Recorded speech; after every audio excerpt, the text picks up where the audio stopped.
Mga kababayan, handa na ba kayong sumama sa isang gabing puno ng lagim at misteryo? Sa ancestral house ng pamilya ni Isabela, ang masasayang tawanan ay biglang magiging bulong ng takot na magpapakilabot sa inyong mga balahibo. Habang ang grupo ay nagpapalakasan ng loob sa pamamagitan ng mga kwento at inuman, isang alamat ng galit na kaluluwa ang magiging simula ng isang banggungot na hindi nila inaasahan.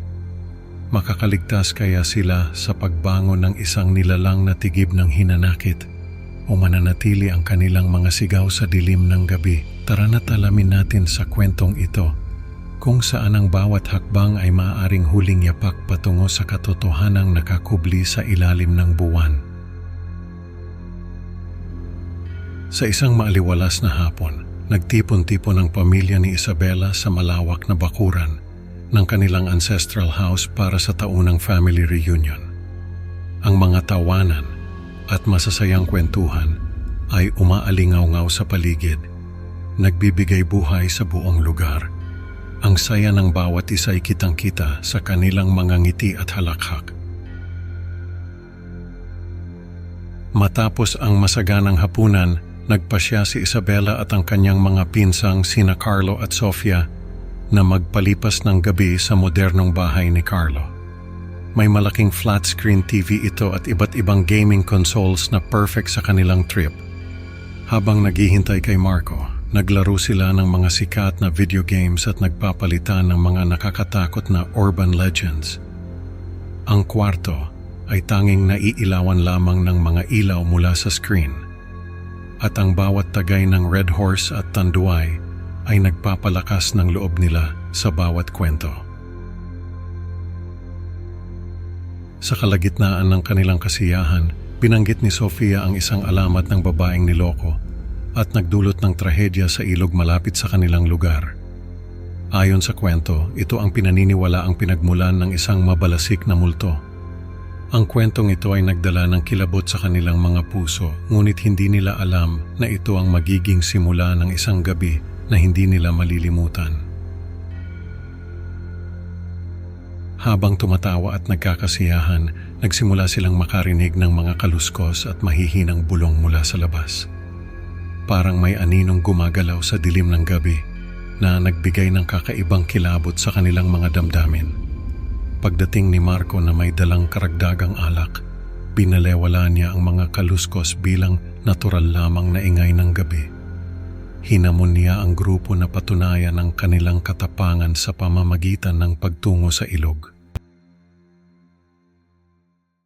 Sa ilalim ng impluwensya ng alak, naglakad sila patungo sa ilog, dala ang kanilang mga flashlight at cellphone. Ang hangin ay nagdudulot ng kakaibang lamig sa kanilang balat, at ang bawat hakbang ay tila nagpapalapit sa kanila sa isang hindi maipaliwanag na panganib. Ano kaya ang naghihintay sa kanila sa madilim na pampang ng ilog? Ang hamon ng kabalihan ay sisimulan na nilang harapin. Sa gitna ng dilim at tanging liwanag lamang ng kanilang mga flashlight ang nagbibigay liwanag, nagsimula ng makaramdam si Isabela at ang kanyang mga pinsan ng kakaibang lamig na bumabalot sa kanilang paligid. Habang sila'y naglalakad sa pampang ng ilog, isang kakaibang kabigatan ang naramdaman nila na parang may mga matang lihim na nakamasid mula sa kadiliman ng gabi. Bigla na lang parang sa isang iglap, lumitaw ang multo ng babaeng nagpakamatay. Ang kanyang puting damit ay basang-basa at dumidikit sa kanyang balat. Ang mahaba niyang buhok ay nakatakip sa kanyang mukha, at ang kanyang mga mata ay tila nagliliyab sa galit na hindi maipaliwanag. Sa sobrang takot, nagtakbuhan sina Isabela, Carlo at Marco pabalik sa kung saan sila nanggaling. Ang multo tila ba lumulutang sa kanilang likuran, nag-iiwan ng mga daing at hikbi na umaalingaw-ngaw sa katahimikan ng gabi. Nang makabalik sila sa bahay ni Carlo, hingal na hingal at nanginginig pa ang kanilang mga tuhod, hindi sila makapaniwala na nakaligtas sila sa nakakatakot na karanasang iyon. Ngunit, ang takot na kanilang naramdaman ay hindi pa rin nawawala. Tila ba may dala itong babala na hindi nila malilimutan. Sa loob ng bahay ni Carlo, ang dating pakiramdam ng seguridad ay naglaho na. Ang bawat kaluskos at ingay ay nagpapaalala sa kanila sa nakakatakot na multo sa ilog. Hindi na sila makapikit pa, nag-aabang na lang ng liwanag ng araw. Habang nag-uusap, hindi maiwasan ni Isabela na magduda sa kanilang lolo. Baka may kinalaman ito sa lumang alamat ng multo. Baka may itinatago itong sikreto. Nagpalitan sila ng mga haka-haka, mga teorya tungkol sa kanilang lolo, at sa isang tiyuhin na bigla na lang nawala. Bawat isa sa kanila may kanya-kanyang takot at pagdududa na bumabalot sa kanilang isipan. Ang gabi ng kanilang kasiyahan ay nauwi sa isang bangungot na hindi nila inaasahan. Ano kaya ang itinatagong sikreto ng kanilang lolo? At paano ito nakakonekta sa multo sa ilog? Ang mga tanong na ito ang magdadala sa kanila sa isang pagtuklas na magbabago sa kanilang pananaw sa kanilang pamilya. Maghanda sa isang paglalakbay sa nakaraan na magbubunyag ng mga lihim na matagal nang itinago. Kinabukasan, nagpunta si Isabela sa lumang bahay ng kanilang lolo. Dala ang bigat ng mga tanong na gumugulo sa kanyang isipan. Sa paghahalughog niya, natagpuan niya ang mga lumang litrato at dokumento na tila ba nagtatago ng mga sikreto ng nakaraan. Ang mga lumang papel ay nagpapahiwatig ng isang kwento ng pagkawala, ang kanyang tiyuhin na parang bula na lang naglaho noong kanyang kabataan. Habang pinagdudugtong-dugtong ni Isabela ang mga piraso ng nakaraan, hindi niya maiwasang maramdaman na may malalim na koneksyon ang kanilang pamilya sa alamat ng multo. Ang mga salitang binitawan ng multo noong gabing iyon, ngayon ay parang mga palaisipan na nagbibigay ng bagong kahulugan sa kanyang mga natuklasan.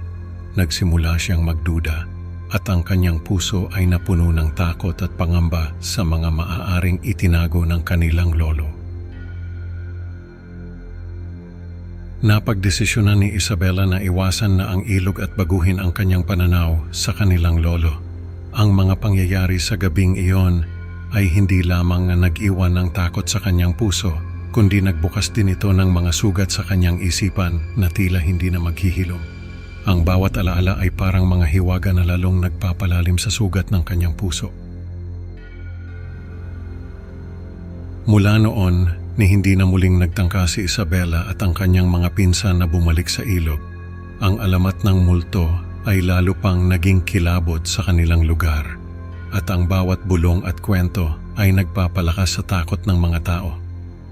Ang pamilya ay nagpatuloy sa kanilang pang-araw-araw na buhay, ngunit may bagong lihim na itinatago. Si Isabela sa kanyang pag-iisa ay nagdala ng bagong pasanin, ang mga tanong at pagdududa tungkol sa kanilang angkan na nagpapahirap sa kanyang kalooban. Ang mga gabi ay naging mas mahaba at ang mga panaginip ay puno ng mga imahe na hindi niya matanggal sa kanyang isipan. Ano nga ba ang tunay na nangyari sa kanyang tiyuhin? At hanggang kailan niya kakayanin ang bigat ng mga lihim na ito? Sa huli natutunan ni na Isabela at ng kanyang mga pinsan na ang mga alamat at mga kwentong bayan ay may dahilan kung bakit sila kinakatakutan.